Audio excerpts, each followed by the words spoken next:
പൂച്ചാക്കലിൽ ദളിത് പെൺകുട്ടിക്ക് മർദ്ദനമേറ്റൊരു സംഭവത്തിലേക്കാണ്.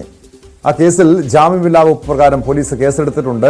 തൈക്കാട്ടുശ്ശേരി സ്വദേശി ഷൈജു, സഹോദരൻ എന്നിവർക്കെതിരെയാണ് കേസ്. സംഘം ചേർന്നുള്ള ആക്രമണം, സ്ത്രീത്വത്തെ അപമാനിക്കൽ എന്നീ വകുപ്പുകൾ പ്രകാരമാണ് കേസ്. ന്യൂസ് 18 വാർത്ത പുറത്തുവിട്ടതിന് പിന്നാലെയാണ് പോലീസിന്റെ നടപടി. ശരണ്യ സ്നേഹജൻ ചേരുന്നു വിശദാംശങ്ങളുമായി. ശരണ്യ, ഈ വാർത്ത പുറം ലോകത്തെ അറിയിച്ചത് ന്യൂസ് 18 ആണ്. ഇപ്പോൾ പോലീസിന്റെ ഭാഗത്തു നിന്ന് നടപടി ഉണ്ടായിരിക്കുന്നു. ഏതൊക്കെ വകുപ്പുകൾ പ്രകാരമാണ് പോലീസ് പ്രതികൾക്കെതിരെ കേസെടുത്തിരിക്കുന്നത്?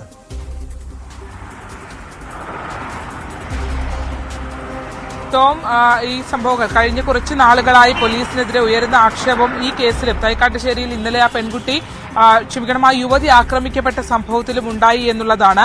അതായത് തൈക്കാട്ടുശ്ശേരിയിൽ ഈ സംഭവം നടക്കുന്നത് ഇന്നലെ ഉച്ചയ്ക്ക് ശേഷം 3 മണിയോടെയാണ്. തൈക്കാട്ടുശ്ശേരിയിലെ ഒരു PWD റോഡിന് സമീപമാണ് ഇത്തരത്തിൽ ഒരു പെൺകുട്ടി ഈ സജി എന്ന മുഖ്യപ്രതിയായ സജിയാൽ ക്രൂരമായി ആക്രമിക്കപ്പെട്ടത്.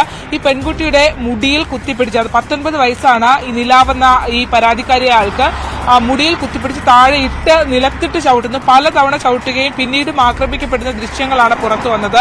തുടർന്ന് നമ്മൾ നിലാവിനെ ബന്ധപ്പെട്ടിരുന്നു. അപ്പോൾ നിലാവ് നമ്മളോട് പറഞ്ഞത് അവളുടെ അനിയന്മാരുമായി ബന്ധപ്പെട്ട പ്രശ്നങ്ങളാണ് ഇങ്ങനെ ഒരു സംഭവത്തിലേക്ക് എത്തിച്ചിട്ടുള്ളതെന്നാണ്. അതായത് നിലാവിന്റെ സഹോദരങ്ങൾ ഈ ഷൈജുവിന്റെ മകനുമായി സുഹൃത്തുക്കളാണ്. തുടർന്ന് ഈ കുട്ടികൾ ഇവരെ വിളിച്ചപ്പോൾ ഈ ഷൈജുവിന്റെ മകനെ കളിക്കാൻ പോകുന്നതിനായി വിളിച്ചപ്പോഴത്തേക്കും ഷൈജു അസഭ്യം പറയുകയായിരുന്നു. തിരിച്ചു കുട്ടികളും അവരോട് മോശമായ അസഭ്യം പറഞ്ഞിട്ടുണ്ട് എന്നുള്ളതാണ് നമുക്ക് ലഭ്യമാകുന്ന വിവരം. അങ്ങനെ ഈ സംഭവത്തിന് ശേഷം പിന്നീട് ഇവരെ ഇന്നലെ പൂച്ചാക്കൽ പോലീസ് സ്റ്റേഷനിൽ വിളിച്ചു വരുത്തിയിരുന്നു. അവിടെ പോലീസിന് മുമ്പിൽ ഈ പരാതിയുമായി 2 കൂട്ടരും പരാതിയുമായി പറയുമെങ്കിലും ഈ വിഷയം കൃത്യമായി അവിടെ പരിഹരിക്കപ്പെടാതെ പോയി എന്നുള്ളതാണ്. മാത്രമല്ല പോലീസ് ഏകപക്ഷീയമായാണ് ആ വിഷയങ്ങളെ കേൾക്കാൻ തയ്യാറായത് എന്നുള്ളതും ഈ നിലാവ് നമ്മളോട് ഇന്നലെ വൈകിട്ട് നമ്മളുടെ ആങ്കറുടെ ചോദ്യത്തിന് മറുപടിയായി പറഞ്ഞിരുന്നു. അതിനുശേഷമാണ് പിന്നീട് ഇന്നലെ 3 മണിയോടുകൂടി ആ റോഡിന് സംഭവം നടക്കുന്ന പൊതു റോഡിന് അരികിലിരുന്ന് മദ്യപിക്കുകയായിരുന്ന ഷൈജുവിന്റെ സഹോദരനും കൂടി നിലാവിന്റെ സഹോദരങ്ങളുമായി തർക്കമാവുകയും അവിടെ വെച്ച് ഈ കുട്ടികൾ ആക്രമിക്കപ്പെടുകയും ചെയ്യുന്നത്. ഇതിനെ ഈ കുട്ടികൾ സഹോദരങ്ങൾ ആക്രമിക്കപ്പെടുന്ന ചോദ്യം ചെയ്ത നിലാവാണ് പിന്നീട് ഇത്തരത്തിലുള്ള ക്രൂരമായ അക്രമത്തിന് വിധേയമാകുകയും ചെയ്തിട്ടുള്ളത്. തിരിച്ച് പ്രത്യാക്രമണം നടത്തുന്ന ദൃശ്യങ്ങളുമൊക്കെ ഉണ്ട്. പക്ഷെ എങ്കിൽ പോലും ഒരു യുവതിയെ 19 വയസ്സ് മാത്രമുള്ള ഒരു പെൺകുട്ടിയെ നിലത്തിട്ട് ഇത്രയധികം ക്രൂരമായി ചവിട്ടിയ സംഭവത്തിനകത്ത് ആ ദൃശ്യങ്ങളടക്കം 3 മണിക്ക് ആ സ്പോട്ടിലെത്തിയ പോലീസിന് കൈമാറിയിട്ട് അവരെ നമ്മൾ 8 മണിക്ക് വൈകിട്ട് വിളിക്കുമ്പോഴും കേസെടുക്കാൻ തയ്യാറായിരുന്നില്ല എന്നുള്ളതാണ് അതിനകത്ത് ഏറ്റവും വലിയ വീഴ്ച. തുടർന്ന് ജില്ലാ പോലീസ് മേധാവി അടക്കം നമ്മൾ ബന്ധപ്പെടുന്നുണ്ടായിരുന്നു ഇന്നലെ വൈകിട്ട്.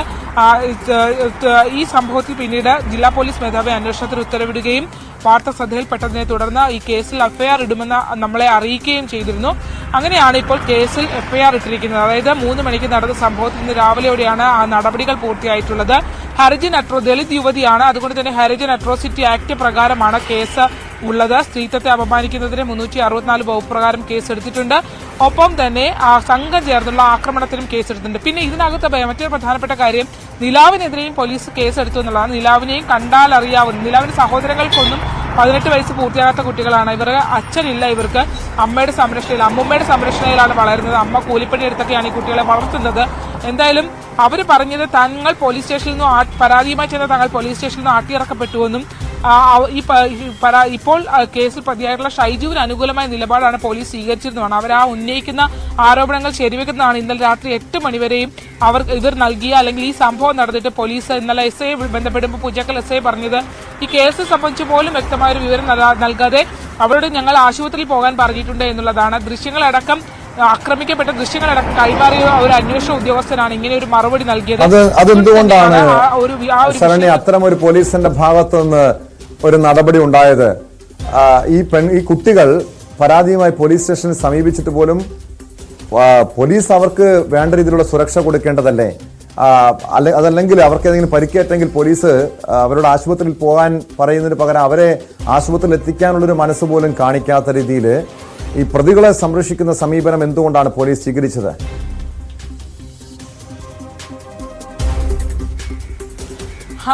അതാണ് ഞാൻ പറഞ്ഞത്. അവർ ആ കുട്ടികൾ പറയുന്ന ഒരു കാര്യമുണ്ട്, ഞങ്ങൾക്ക് ചോദിക്കാനും പറയാനും ഒന്നും ആരുമില്ല എന്നാണ് അവർ നമ്മളെ വിളിച്ചപ്പോഴും പറഞ്ഞത്. കാരണം അച്ഛനില്ല, അച്ഛൻ അവരുടെ ഒപ്പം ഈ കുട്ടികളുടെ ഒപ്പം ഇല്ല. നിലാവാണ് മൂത്ത ചേച്ചിയായിട്ടുള്ളത്, 2 അനിയന്മാരാണ്, 2 സഹോദരങ്ങളാണ്. ഈ കുട്ടികളുമായി ബന്ധപ്പെട്ടൊക്കെ അവിടെ ഈ ഷൈജുവും പരിസരവാസികളുമായി ബന്ധപ്പെട്ടൊക്കെ ചില തർക്കങ്ങളൊക്കെ അവർ പറയുന്നുണ്ട്. എങ്കിൽ പോലും നിലാവിന് 19 വയസ്സായിട്ടുള്ളൂ. മറ്റു കുട്ടികൾക്കൊന്നും പ്രായപൂർത്തിയാവാത്തവരാണ് അനിയന്മാരായിട്ടുള്ളവർ. അവരൊക്കെ ഈ പോലീസ് സ്റ്റേഷനിലേക്ക് ഈ വിഷയം പോലീസിന്റെ മുമ്പിലേക്ക് എത്തിയപ്പോൾ ഇന്നലെ രാവിലെ തന്നെ ആ വിഷയത്തെ വളരെ ഗൗരവത്തോടെ കണ്ട് ആ വിഷയം ഒരു ഇടപെടൽ നടത്തി പരിഹരിക്കാൻ അന്വേഷണ സംഘത്തിന് കഴിഞ്ഞിരുന്നെങ്കിൽ ഒരുപക്ഷെ വൈകുന്നേരം ഈ കുട്ടികളെ ആക്രമിക്കുന്ന രീതിയിലേക്ക് കാര്യങ്ങൾ എത്തില്ലായിരുന്നു എന്നുള്ളതാണ്. എന്തെന്ന് പറഞ്ഞാലും ഇപ്പോൾ എന്ത് പരാതി അവർക്കെതിരെ ഉണ്ടെന്ന് പറഞ്ഞാലും ഒരു 19 വയസ്സ് മാത്രം പ്രായമുള്ള ഒരു പെൺകുട്ടി പൊതുനിരത്തിൽ ഇത്രയും ക്രൂരമായി, നമ്മൾ ആ ദൃശ്യങ്ങൾ കാണാം, ആ കുട്ടി നിലത്തിട്ട് ചവിട്ടുവാണ്, അവൾ പ്രതിരോധിക്കാൻ തിരിച്ച് ശ്രമിക്കുന്നുണ്ട്. ആ പ്രതിരോധത്തിന്റെ ഭാഗമായി അവൾ തിരിച്ച് അവർ തള്ളുകയും അടിക്കുകയും ഒക്കെ ചെയ്യുന്നുണ്ട്. പക്ഷെ അങ്ങനെ ഒരു സംഭവം ഉണ്ടെന്നുള്ള ദൃശ്യം കൈമാറിയിട്ട പോലീസ് അത് കേസെടുക്കാൻ തയ്യാറാവാത്ത തീർച്ചയായും അവരുടെ അത് ഗുരുതരമായ വീഴ്ചയാണ്. അക്കാര്യത്തിൽ ഒന്നും ജില്ലാ പോലീസ് മേധാവി ചൈത്ര തെരേസ ജോണും ന്യായീകരിക്കുന്നില്ല. അതിനകത്ത് ആ സംഭവങ്ങളെ സംബന്ധിച്ച് പരിശോധിക്കുമെന്ന് തന്നെയാണ് അവർ നമ്മളോട് വ്യക്തമാക്കിയിട്ടുള്ളത്. എന്തായാലും ഇങ്ങനെ എല്ലായിടത്തും കാണിക്കുന്നത്, അപ്പൊ നമുക്കറിയാലോ പലയിടത്തും പല നീതിയാണല്ലോ കേട്ടോ, ഇരട്ട നീതി എന്ന് തന്നെ നമുക്ക് പറയാം. അങ്ങനെയുള്ള സംഭവങ്ങൾ ആൾബലവും അർത്ഥവും കൂടെയുള്ള ആളുകൾക്ക് കുറച്ചുകൂടി വ്യത്യസ്തമായ ഒരു നീതിയാണ് ലഭിക്കുന്നത്. ആ നീതി തന്നെയാണ് ഇവിടെയും, അത് തന്നെയാണ് ഇവിടെയും പ്രാവർത്തികമായത് എന്നുള്ളതാണ് നമുക്ക് മനസ്സിലാക്കാൻ കഴിയുന്നത്.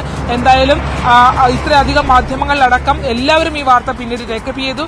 ആ രീതിയിൽ നമ്മൾ ഇത്രയും ഈ വിഷയത്തെ ചോദ്യം ചെയ്തതുകൊണ്ട് തന്നെ അതിനകത്ത് ഒരു നടപടിയുണ്ട്. പക്ഷേ ഇപ്പോഴും നിലാവിനെതിരെയും കേസ് പോലീസ് എടുത്തിട്ടുണ്ട്. അത് നിലാവ് അവിടെ നിന്ന ഒരു സ്ത്രീയെ അതായത് ഷൈജുവിന്റെ ഭാര്യയെ തിരിച്ച് ആക്രമിച്ചു എന്ന് പറഞ്ഞാണ് കേസ് രജിസ്റ്റർ ചെയ്തിട്ടുള്ളത്. ഇതെന്താകും എന്നുള്ളതാണ് ഇനി വരും ദിവസങ്ങളിൽ നമ്മൾ നോക്കിയിരുന്ന് കാണേണ്ടത്. കാരണം ഈ ആക്രമിക്കപ്പെട്ട പെൺകുട്ടിയും ഇവയ്ക്കൊപ്പം നിൽക്കേണ്ട പോലീസാണ് പ്രതികളെ സംരക്ഷിക്കുന്നതെന്ന ഗുരുതരമായിട്ടുള്ള ആരോപണം ഉയർന്നു വരുന്നുണ്ട്. ന്യൂസ് 18 ഉൾപ്പെടെയുള്ള മാധ്യമങ്ങൾ ഈ വാർത്ത റിപ്പോർട്ട് ചെയ്തതിന് പിന്നാലെയാണ് പോലീസ് പ്രതികൾക്കെതിരെ കേസെടുക്കാനെങ്കിലും തയ്യാറായത്. സംഭവം ആദ്യം പുറം ലോകത്തെത്തിച്ചത് ന്യൂസ് 18 ആണ്. ശരണ്യ സ്നേഹജനാണ് വിവരങ്ങൾ നൽകിയത്.